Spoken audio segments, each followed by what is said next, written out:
Good morning students. राजे अज का साडा टॉपिक है वार। ठीक है जी। सानू ये पता होना चाहिए कि वार की हुंदी है। वार साडे साहित्य का एक प्रमुख रूप आ। जे असीं वार दे शाब्दिक अर्थां की गल करिए तो वार का अर्थ की है?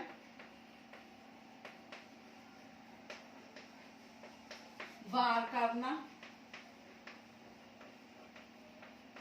हल्ला बोलना,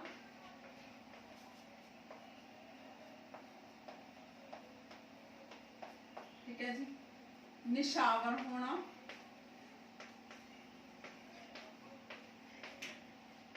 कुर्बान होना,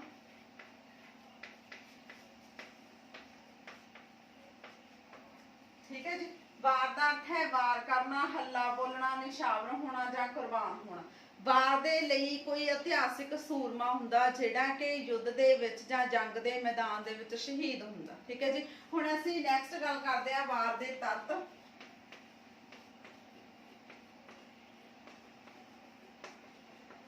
सब तो फर्स्ट पॉइंट है उद्देश्य जां मनोरथ।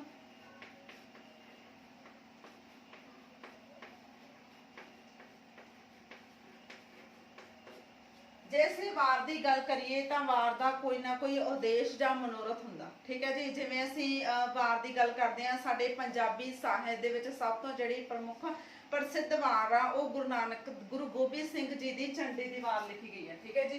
गुरु गोबिंद सिंह जी द्वारा लिखी गई है झंडी दी वार।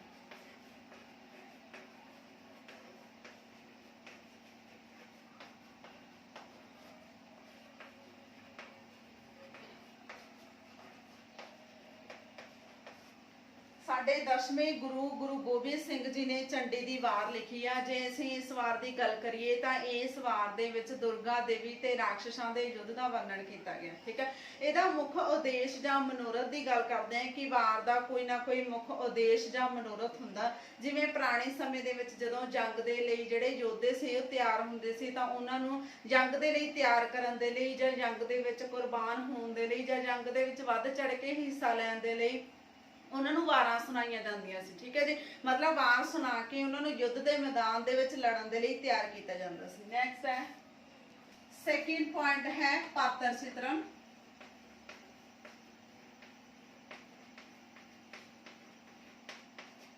जे असीं पात्र चित्रण की गल करिए, जे वार का मुख उद्देश्य जां मनोरथ होगा तो उहदे विच जिहड़ा पात्र चित्रण होना बहुत जरूरी है। ठीक है जी। हुण असीं जदों एक एग्जाम्पल दे विच दस्सिआ कि गुरु गोबिंद सिंह जी ने जिद्दां झंडी की वार लिखी आ उहदे विच उन्हां ने दुर्गा देवी ते राक्षसां दे युद्ध दा वर्णन किया गया। ठीक है। हुण इहदे इस वार दे विच पात्र चित्रण किहड़े मन्ने गए आ? एक तां दुर्गा देवी हो गई, ठीक है, दूजे पासे राक्षस हो गए। ठीक है। मतलब जिन्नी बरीकी दे नाल जां सूखमता दे नाल पात्रां नूं पेश किया जाऊगा उन्नी वार सफल होगी। ठीक है। जिन्ने भी मतलब युद्ध दे विच लड़ रहे जड़े योद्धे ने जां जंग दे मैदान दे विच जिन्ने भी योद्धे ने वो लड़नगे, उन्हां दा पात्र चित्रण जे सफलतापूर्वक किया जाऊगा तां ही जिहड़ी वार है साडी वो सफल हो सकती है। ठीक है। नैक्सट है थर्ड पॉइंट वातावरण।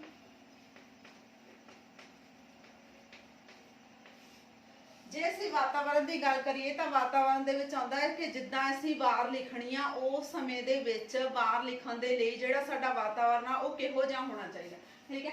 सब तो पहला वातावरण दे विच आ जांदा जंग दा मैदान। ठीक है। सूरमे योद्धे, सूरमे योद्धे इक्को ही हो गया, नगारे, ललकारे, तीर। ठीक है जी। इस तो इलावा हो गया तुहाडे हाथी घोड़े, हाथी घोड़े द्वारा शास्त्र। ठीक है।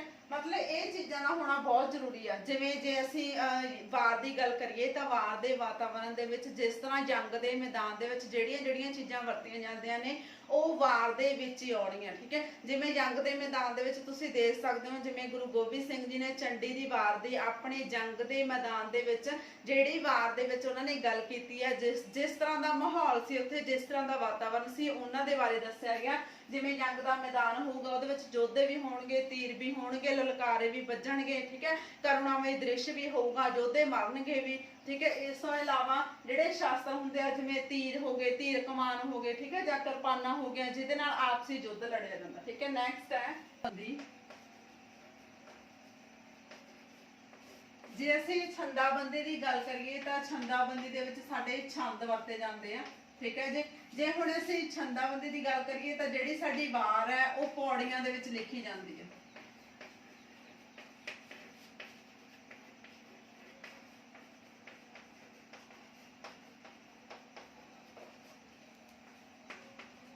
ਜਦੋਂ ਵਾਰ ਨੂੰ ਪੌੜੀਆਂ ਦੇ ਰੂਪ ਵਿੱਚ ਲਿਖਿਆ ਜਾਂਦਾ ਤਾਂ ਜਿਹੜਾ ਜੰਗ ਦੇ ਮੈਦਾਨ ਦੇ ਵਿੱਚ ਜਿਹੜੇ ਯੋਧੇ ਨੇ ਲੜ ਰਹੇ ਨੇ ਉਹਨਾਂ ਦੇ ਤੀਰ ਦੀ ਜਿਹੜੀ ਵੀ ਦਿਸ਼ਾ ਵਾ ਉਹਨਾਂ ਨੂੰ ਸਹੀ ਰੂਪ ਦੇ ਵਿੱਚ ਪੇਸ਼ ਕੀਤਾ ਜਾਂਦਾ, ਠੀਕ ਹੈ। ਮਤਲਬ ਜਿਹੜੀ ਵਾਰ ਆ ਉਹ ਸਫਲ ਹੋ ਸਕਦੀ ਹੈ ਜੇ ਉਹਨੂੰ ਪੌੜੀਆਂ ਦੇ ਵਿੱਚ ਲਿਖੀ ਜਾਏ। ਜੇ ਅਸੀਂ ਛੰਦ ਦੀ ਗੱਲ ਕਰੀਏ ਤਾਂ ਵਾਰ ਦੇ ਵਿੱਚ ਦੋ ਤਰ੍ਹਾਂ ਦੇ ਛੰਦ ਵਰਤੇ ਜਾਂਦੇ ਆ।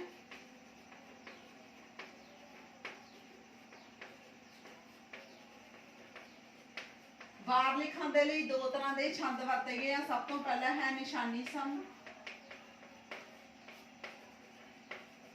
ਸੈਕਿੰਡ ਹੈ ਸਿਰਖੰਡੀ।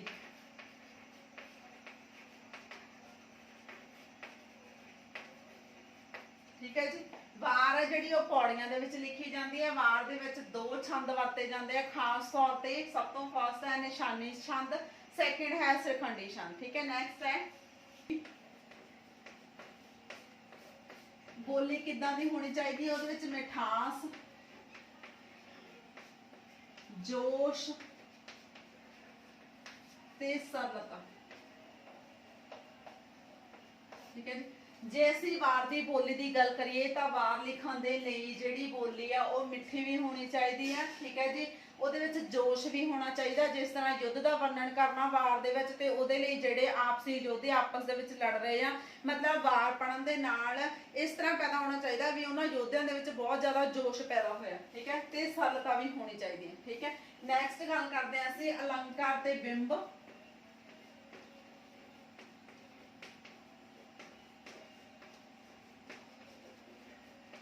अलंकार की होंगे आ? अलंकार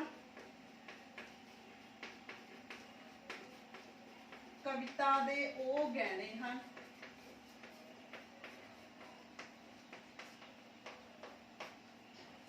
जदों कवि अपनी कविता नूं सोहना बनाउण लई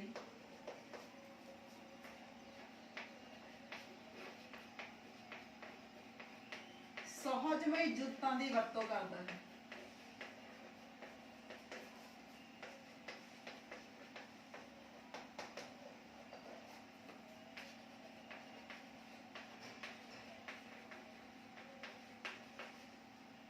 ठीक है जी।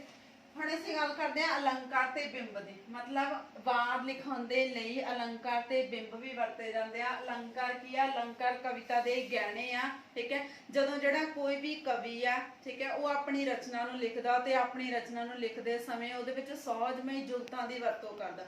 ਸੌਜਮਈ ਜੁਗਤਾਂ ਹੁੰਦੀਆਂ ਜਿਵੇਂ ਉਹਦੇ ਵਿੱਚ ਅਲੰਕਾਰ ਵੀ ਵਰਤਦਾ, ਰਸ ਵੀ ਵਰਤਦਾ, ਬਿੰਬ ਵੀ ਵਰਤਦਾ ਤੇ ਛੰਦ ਵੀ ਵਰਤਦਾ, ਠੀਕ ਹੈ। ਮਤਲਬ ਇਹਨਾਂ ਸਾਰੀਆਂ ਚੀਜ਼ਾਂ ਨੂੰ ਵਰਤ ਕੇ ਆਪਣੀ ਕਵਿਤਾ ਨੂੰ ਸੋਹਣੀ ਬਣਾਉਂਦਾ। ਜਿਸ ਤਰ੍ਹਾਂ ਇਹਦੇ ਵਿੱਚ ਇੱਕ ਐਗਜ਼ਾਮਪਲ ਦੀ ਗੱਲ ਕਰੀਏ, ਜਿਸ ਤਰ੍ਹਾਂ ਇੱਕ ਇਸਤਰੀ ਆਪਣੇ ਆਪ ਨੂੰ ਸੋਹਣਾ ਬਣਾਉਣ ਦੇ ਲਈ ਬਹੁਤ ਸਾਰੇ ਗਹਿਣੇ ਪਹਿਨਦੀ ਆ, ਉਸੇ ਤਰ੍ਹਾਂ ਇੱਕ ਕਵੀ ਹੈ ਜਿਹੜਾ ਉਹ ਆਪਣੀ ਰਚਨਾ ਨੂੰ ਸੋਹਣੇ ਬਣਾਉਣ ਦੇ ਲਈ ਬਹੁਤ ਸਾਰੀਆਂ ਭਾਸ਼ਾਈ ਜੁਗਤਾਂ ਦੀ, ਸਹਿਜਮਈ ਜੁਗਤਾਂ ਦੀ ਵਰਤੋਂ ਕਰਦਾ, ਜਿਹਨੂੰ ਅਲੰਕਾਰ ਕਹਿੰਦੇ ਆ, ਠੀਕ ਹੈ ਜੀ। ਵਾਰ ਦੇ ਵਿੱਚ ਇਹਨਾਂ ਅਲੰਕਾਰਾਂ ਦਾ ਹੋਣਾ ਵੀ ਬਹੁਤ ਜ਼ਰੂਰੀ ਆ, ਠੀਕ ਹੈ। ਨੈਕਸਟ ਹੈ ਬਿੰਬ।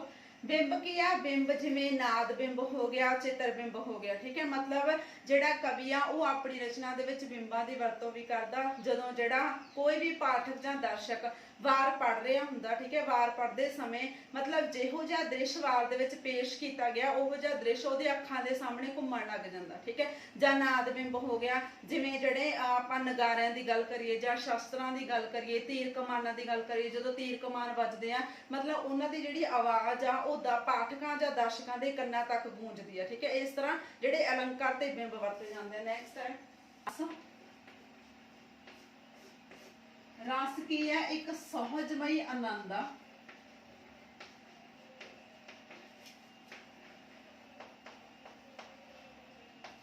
ਠੀਕ ਜਿਵੇਂ ਅਸੀਂ ਰਸ ਦੀ ਗੱਲ ਕਰੀਏ ਤਾਂ ਰਸ ਇੱਕ ਸਹਿਜਮਈ ਆਨੰਦ ਆ, ਠੀਕ ਹੈ। ਮਤਲਬ ਇਹਦਾ ਮਤਲਬ ਇਹ ਆ ਵੀ ਜੇ ਵਾਰ ਦੇ ਵਿੱਚ ਰਸਾਂ ਦੀ ਵਰਤੋਂ ਕੀਤੀ ਜਾਂਦੀ ਆ ਤਾਂ ਇਹਦੇ ਨਾਲ ਪਾਠਕ ਜਾਂ ਦਰਸ਼ਕ ਨੂੰ ਵਾਰ ਪੜਨ ਦੇ ਸਮੇਂ ਜੋ ਸਹਿਜਮਈ ਆਨੰਦ ਮਿਲਦਾ, ਠੀਕ ਹੈ। ਮਤਲਬ ਰਸ ਦੀ ਵਰਤੋਂ ਇਸ ਲਈ ਕੀਤੀ ਜਾਂਦੀ ਆ, ਮਤਲਬ ਜਦੋਂ ਪਾਠਕ ਆ ਜਿਹੜਾ ਪਾਠਕ ਨੂੰ ਉਸ ਕਵਿਤਾ ਦੇ ਨਾਲ ਜੋੜਨ ਦੇ ਲਈ ਇੱਕ ਜਿਹੜਾ ਰਸ ਆ ਉਹ ਮਹੱਤਵਪੂਰਨ ਭੂਮਿਕਾ ਨਿਭਾਉਂਦਾ, ਠੀਕ ਹੈ ਜੀ।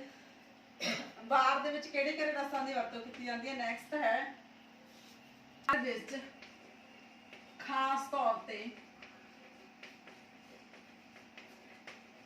ਵੀਰ ਰਸ ਦੀ ਵਰਤੋਂ ਕੀਤੀ ਜਾਂਦੀ ਹੈ।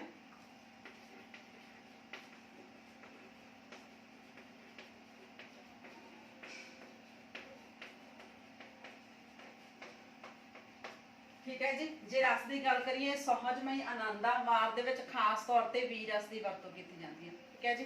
Thank you.